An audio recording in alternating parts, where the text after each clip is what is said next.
جو اللہ کے ذکر سے رخ پھیر لے، اللہ کی یاد سے رخ پھیر لے، اللہ کے دین سے اعراض کرے، تو پھر خدا شناسی، قناعت، توکل اور اعمال خیر تو اس سے چھن ہی جائیں گے، اس کو خود فراموشی کے عذاب میں مبتلا کیا جاتا ہے۔ اور قرآن مجید نے ایک دوسرے مقام پہ ارشاد فرمایا وَلَا تَكُونُوا كَالَّذِينَ نَسُوا اللَّهَ فَأَنسَاهُمْ أَنفُسَهُمْ، ان لوگوں کی طرح نہ ہو جانا جنہوں نے رب کو بھلا دیا۔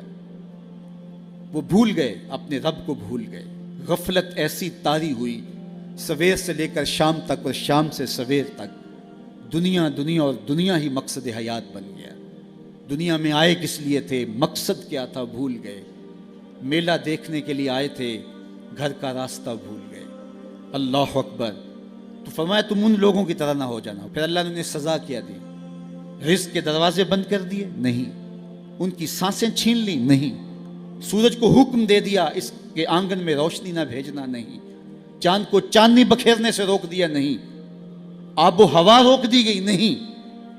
انہیں کیا سزا ملی جنہوں نے رب کو بھلا دیا؟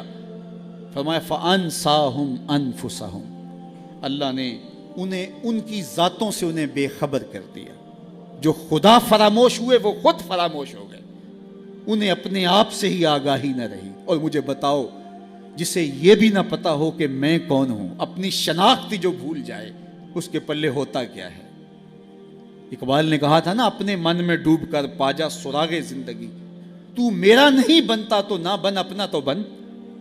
مجھے بتائیے، 6 فٹ کا جوان ہو، قدے راہ نہ رکھتا ہو، اس کی آنکھیں عقابی ہوں، ماتھا کشادہ ہو، رنگ چمک رہا ہو، ہونٹ گلابی ہوں، لیکن اس کی قمیص کے پیچھے گھر کا ایڈریس لکھا ہو کہ کسی کو ملے تو اس ایڈریس پہ پہنچا دے، تو آپ اس کا چہرہ دیکھ کے کہتے ہیں واہ کیا جوان رانا ہے، کیا اس کے ہونٹ گلابی ہیں، کیا نرگسی آنکھیں ہیں، کیا خوبصورت چہرہ ہے، کیا شمشاد قد ہے۔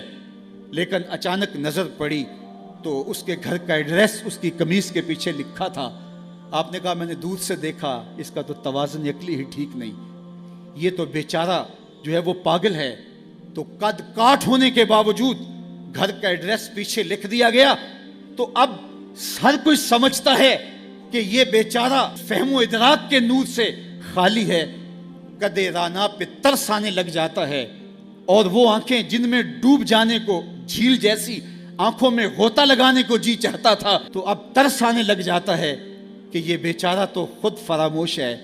اللہ فرماتا ہے جس نے رب کو بھلا دیا، تم یہ نہ دیکھو اس کے بنگلے کتنے ہیں، یہ نہ دیکھو اس کے پاس کوٹھیاں کتنی ہیں، یہ نہ دیکھو اس کی چمکتی ہوئی کتنی لمبی گاڑی ہے، یہ نہ دیکھو کہ عالی نسب ٹاؤن کے اندر اس کا گھر ہے، یہ نہ دیکھو اس کا بینک بیلنس کتنا ہے، ہاں یہ بھی نہ دیکھو اس کے پاس وزارت کا قلم دان ہے، یہ بھی نہ دیکھو کہ یہ وزارت عظمیٰ کی کرسی پہ بیٹھا ہوا ہے، یہ بھی نہ دیکھو کہ اقتدار کی مسند پہ جھولتا ہے، یہ بھی نہ دیکھا ہو کہ یہ ڈائس پہ کھڑے ہو کے نعرے لگاتا ہے، لوگ آگے سے جواب دے کے واہ واہ کے ڈونگرے برساتے ہیں۔ کہا اس کی قمیض کے پیچھے لکھا ہوا ایڈریس پڑھ لو، فَأَنسَاهُمْ أَنفُسَهُمْ، یہ وہ شخص ہے کہ جو اپنا پتہ بھول چکا ہے، جسے پتہ ہی نہیں کہ میں کون ہوں، اس دنیا پہ آیا کیوں، جو آ کے بھول گیا ہے، اسے گھر کا رستہ ہی نہیں مل رہا، اور یہ بھاگا پھر رہا دنیا کے اندر۔ کیا بتائیں احباب، کیا کار نمایاں کر گئے، بی اے کیا، نوکر ہوئے، پینشن ملی اور مر گئے، زندگی کا مقصد ہی نہیں ملا۔ کہا جو اس دنیا میں اندھا رہا، کل قیامت کے دن بھی نابینا اٹھایا جائے گا۔ اس سے ان آنکھوں کی بے نوری مراد نہیں ہے، اس سے دل کی بے نوری مراد ہے۔ اسی لیے اقبال نے کہا تھا دل بینا بھی کر طلب خدا سے، کہ آنکھ کا نور دل کا نور نہیں ہے، آنکھ کا نور اور ہے، دل کا نور اور ہے۔ تو ہم دنیا کی مادی چمک کو دیکھتے ہیں، میرا مالک کہتا تمہارا دل ستھرا ہونا چاہیے، تمہارا منہ کالا ہو تو کوئی بات نہیں ہے، دل کالے نالوں منہ کالا چنگا، جے کو یہ رمز پچھانے ہو۔ اصل تو دل کی پاکیزگی ہے، اور دل رب کے ساتھ وابستہ ہو، اس کے رسول کے ساتھ وابستہ ہو۔ تو جس نے اللہ کے دین سے رخ پھیرا، اعراض کیا، تو پھر اس کا نتیجہ کیا ہو کہ اس کی زندگی تلخ ہو جائے گی۔